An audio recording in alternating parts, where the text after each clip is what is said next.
Welcome to Shukla classes Delhi.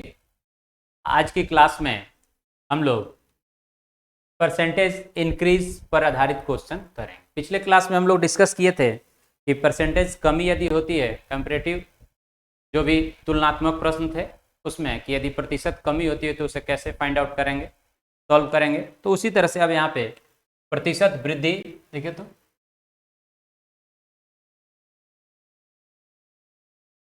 प्रतिशत वृद्धि पर आधारित प्रश्न, आधारित तुलनात्मक प्रश्न, कंपैरेटिव क्वेश्चंस। ठीक है। अब यहाँ पे क्वेश्चन में क्या कहता है कि R% की क्या दिया हुआ है, वृद्धि दिया हुआ है। तो हमें क्या करना पड़ेगा नेक्स्ट में, R% की कमी फाइंड आउट करनी, यही बतानी है कि बताइए कितने परसेंट की कमी की जाए। तुलनात्मक प्रश्न है जैसा पिछले में हमने डिस्कस किया था।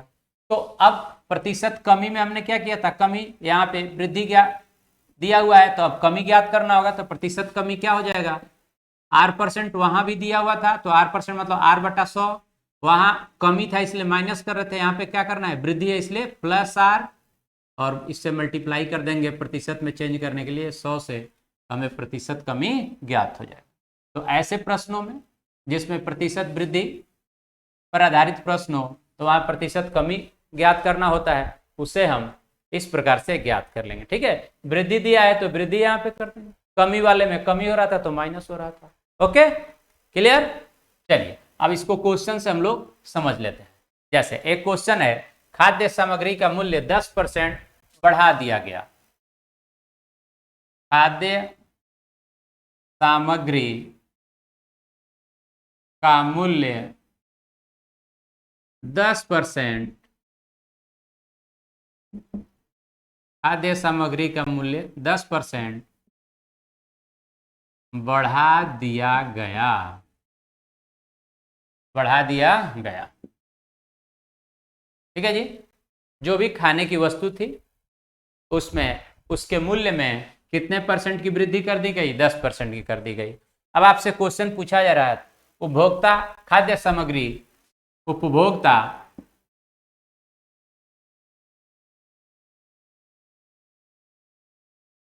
खाद्य सामग्री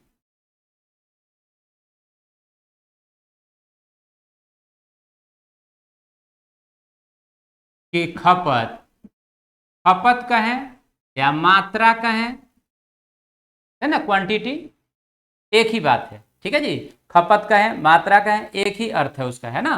तो कह रहा है कि उपभोक्ता खाद्य सामग्री की खपत कितना परसेंट कम करे जिससे जिससे खर्च पर, जिससे खर्च एक समान रहे। खपत या मात्रा एक ही बात, एक समान रहे। ओके, कह रहा है खर्च खपत में या मात्रा में कितने परसेंट की कमी करें जिससे खर्च एक समान रहे। पहले जितना खर्च कर रहा था उतना ही अभी भी करना है, तो इसलिए प्रतिशत कमी बराबर, कमी की बात कर रहा है, क्या दिया गया है, R%, 10/100, वृद्धि हुआ है तो +10 मल्टीप्लाई 100। देखिए यहाँ पे 10/110 इंटू 100, यह वैल्यू कितने के बराबर हो गई, 100/11, अर्थात 9 से 1/11%। ठीक है, इतने परसेंट की क्या हो जाएगी कमी, यदि हम करें तो खर्च पर कोई प्रभाव नहीं पड़ेगा। ठीक है, इतने परसेंट की कमी किसमें हमें करना पड़ेगा, खपत में, मात्रा में। मात्रा को क्या करेंगे भाई, मूल्य बढ़ गया, खर्च हमें उतना ही रखना है, तो खपत में मात्रा में कम ही करनी पड़ेगी, कितने परसेंट की। इस तरह से डायरेक्ट क्वेश्चन हम लोग कर सकते हैं। एक दूसरा क्वेश्चन देखिए, दूसरे क्वेश्चन में कहता है किसी वस्तु का अंकित मूल्य, किसी वस्तु का अंकित मूल्य, किसी वस्तु का अंकित मूल्य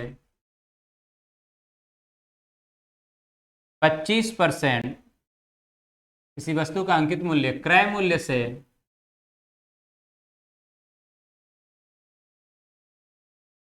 25% अधिक है। ठीक है, वस्तु का जो अंकित मूल्य है वह क्रय मूल्य से कितना परसेंट अधिक है जी? 25% अधिक है।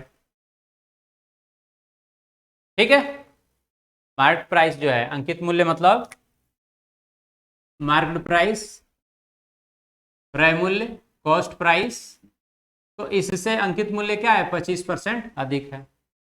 ठीक, तो अब कहता है कि वस्तु को कितना परसेंट कम पर बेचा जाए कि न लाभ हो न हानि। ठीक है, तो डिस्काउंट दिया जाएगा, अंकित मूल्य पर कितने परसेंट की छूट दी जाए, अर्थात उतना कम पर बेचा जाए, एक ही बात है। तो वस्तु को कितने परसेंट कमी पर बेचा जाए, देखिए प्रतिशत कमी को ही हम लोग क्या कह सकते हैं? डिस्काउंट भी कह सकते हैं। कितने परसेंट डिस्काउंट पर, है ना, डिस्काउंट पर कितने परसेंट डिस्काउंट दिया जाए अंकित मूल्य पर कि न लाभ हो न हानि, पर बेचा जाए कि उससे न लाभ और न हानि हो। ओके,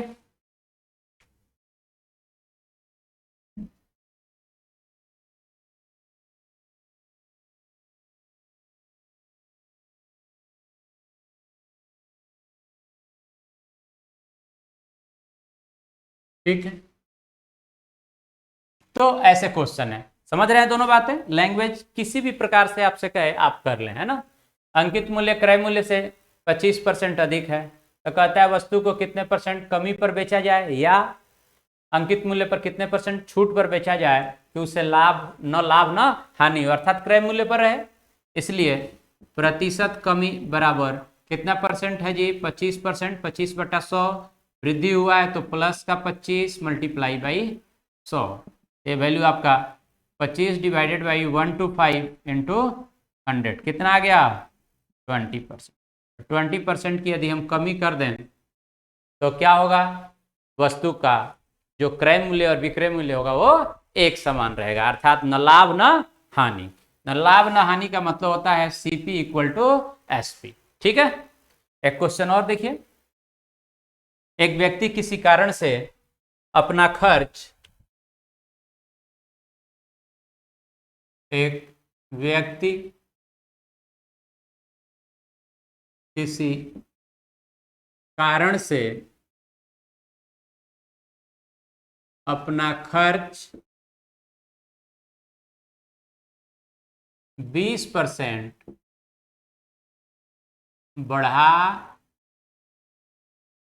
लेता है। एक व्यक्ति किसी कारण से अपना खर्च 20% बढ़ा लेता है, जो भी कारण रहा हो उसका खर्च 20% बढ़ गया। अब कहता है कारण समाप्त होने के पश्चात, कारण समाप्त होने के पश्चात, कारण समाप्त होने के पश्चात खर्च बढ़ा था तो खर्च में कमी करना है। खर्च में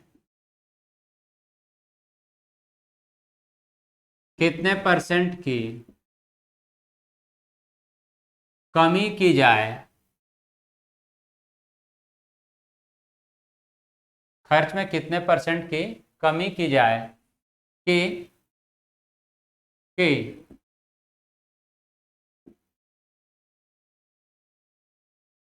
खर्च पूर्ववत हो जाए, है ना।